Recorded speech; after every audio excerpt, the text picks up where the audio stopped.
चला बघूया next question काय आहे. तर next question linear equation of two variable मधला नेक्स्ट क्वेश्चन आपण बघतोय.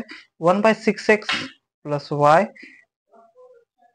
Plus 1/6x minus Y is equal to 7/10. स्क्रीनवरती तुम्हाला दिसतच असेल. Second equation 1/2 in bracket 6x plus Y minus in bracket 2 6x minus Y is equal to 1/20.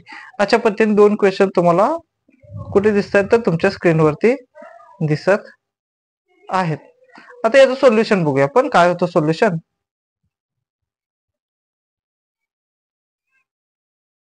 Solution आपण check करतोय.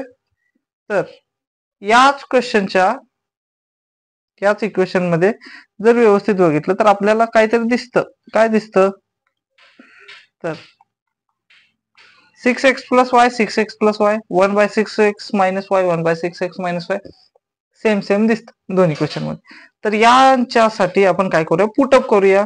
Put up करतोय मी m is equal to 1/6x plus Y आणखी n is equal to 1/6x minus Y अशा पद्धतीने मी value put up केलेल्या आहेत. तर आता या व्हॅल्यू पुटअप केल्यानंतर त्यांच्या व्हॅल्यू m पुटअप करून काय होतं बघूया. तर इक्वेशन येतं आपलं m plus n is equal to 7/10 आलं. इक्वेशन 1 म्हणतोय. तर सेकंड इक्वेशन काय येतं बघूया. m minus n is equal to actually m/2 minus 2 minus n/2 is equal to 1/20. हे आलं सेकंड इक्वेशन. तर सेकंड इक्वेशन मधला 2 2 2 आपण कॅन्सल करू शकतो. 2 1 जा 2 2 1 जा 2 2 10 जा 20. आपण अशा पद्धतीने इक्वेशन आपलं लिहू शकतो. आता इक्वेशन लिहूया पुन्हा एकदा. m minus n is equal to 1/10. Equation आहे हे सेकंड. ओके ठीक आहे. तर दोन इक्वेशन तर आपल्याकडे आलेले आहेत. एक वाला पहिलं इक्वेशन काय होतं m plus n is equal to 7/10 अशा पद्धतीने आपलं इक्वेशन 1 होत. तर इथे m मायनस दिसतो इथे प्लस दिसतोय. या दोघांचे ऍडिशन केलं तर n कॅन्सल आउट होईल आणि कॅन्सल आउट झाल्यानंतर आपल्याला भेटेल व्हॅल्यू m ची. तर बघूया m ऍडिशन करूया. इक्वेशन 1 प्लस इक्वेशन 2 केल्यानंतर n तर कॅन्सल आउट होईल. 2m राहील. m प्लस m 2m झाला इज इक्वल टू काय आला दोघांचे ऍडिशन 1/10 प्लस 7/10 काय येईल बघूया. 10 10 10 डिनॉमिनेटर सेम आहे. डिनॉमिनेटर सेम असल्यानंतर आपण काय करतोय सरळ ऍडिशन करूया. आता 2m इज इक्वल टू काय आला 1 plus 7 divide by 10 is equal to आला आपल्याकडे काय येतोय 1 plus 7 8 divide by 10 is equal to 2m. आता 2 पण कॅन्सल करूया. इथं 2 2 1 जा 2 2 4 जा 8 म्हणजे 4/10 आपल्याकडे आन्सर आलेलं आहे.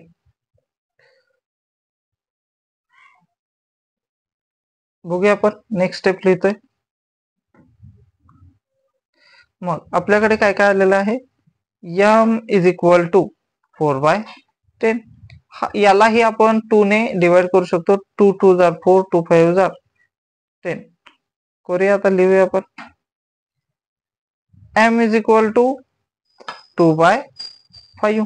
m ची व्हॅल्यू आपल्याला भेटलेली आहे. अशा पद्धतीने आपल्याला m ची व्हॅल्यू भेटली.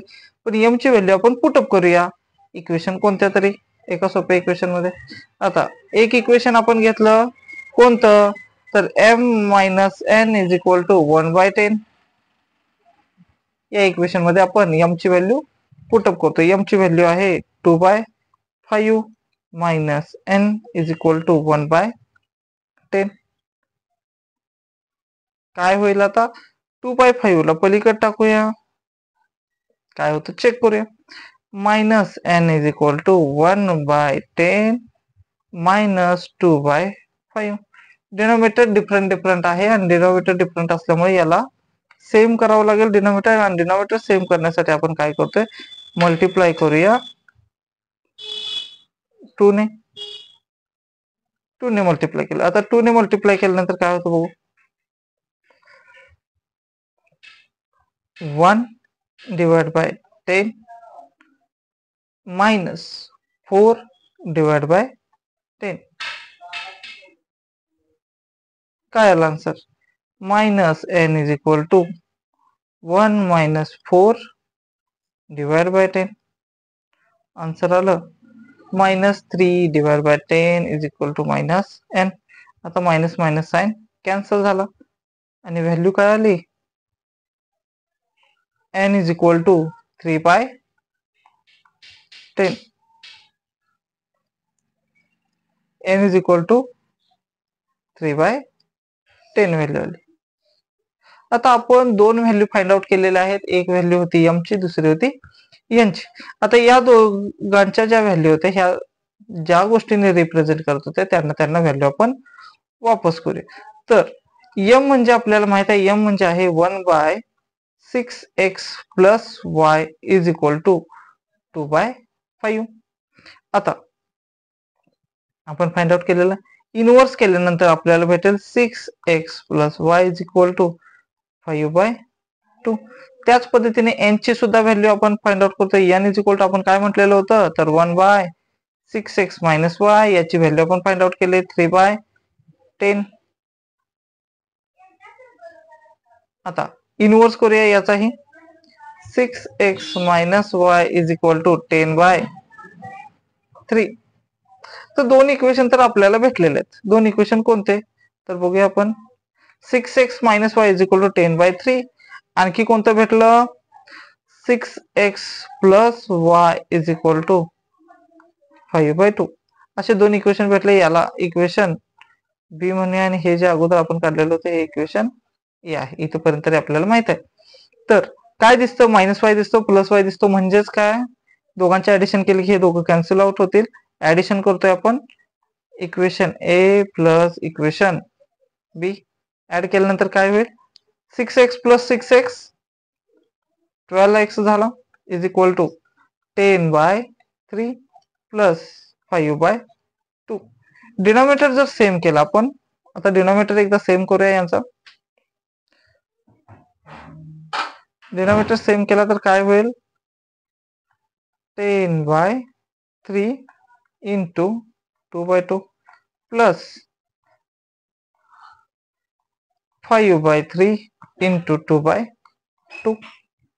डिनोमिनेटर सेम करतोय, 12x is equal to 10 into 2 20 divide by 6 plus 5 to 30 10 divide by 6. इथपर्यंत आपल्या व्हॅल्यू बरोबर आहेत. Okay, next part.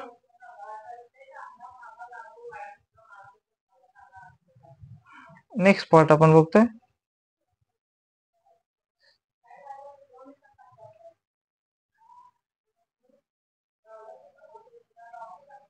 ते एक मिस्टेक झाली आपल्याकडून. एक मिस्टेक म्हणजे कोणती, तर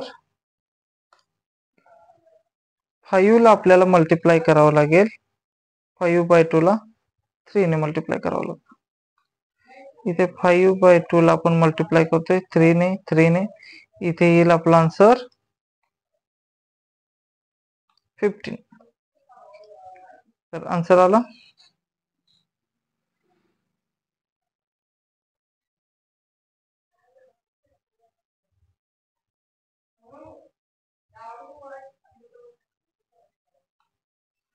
12x is equal to 35 divide by 6.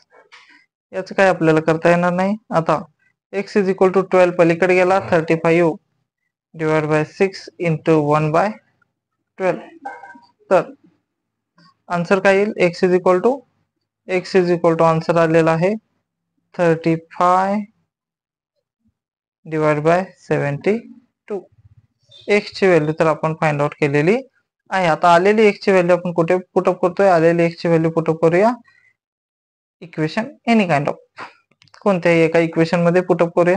तर इक्वेशन मी कोणतं घेतोय, इक्वेशन घेतोय मी 6x plus y is equal to 5/2 वाला इक्वेशन आपण घेतलं. आता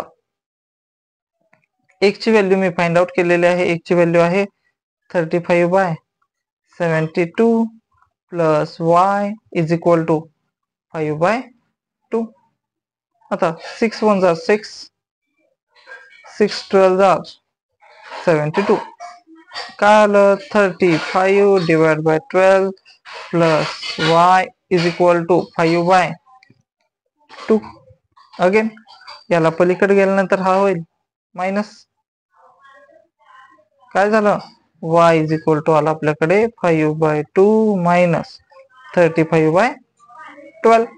आता डिनोमिनेटर डिफरंट आहे, डिनोमिनेटर सेम करावं लागेल. डिनोमिनेटर सेम करूया क्रॉस मल्टिप्लिकेशन ने. 5/2 ला जर 6 ने मल्टिप्लाय केलं तर डिनोमिनेटर 6 येऊ शकतो. 35 डिवाइड बाय 12. अगेन काय आला, 30 divide by 12 minus 35 divide by 12. Okay, answer काय येईल, y is equal to 30 minus 35 divide by 12.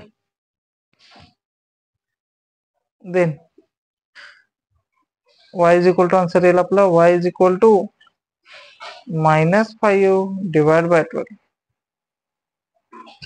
तर अशा रीतीने आपण x आणि y ची व्हॅल्यू फाइंड आउट केलेली आहे. x ची व्हॅल्यू काय होती, x ची व्हॅल्यू आपण फाइंड आउट केले 35 डिवाइड बाय 72.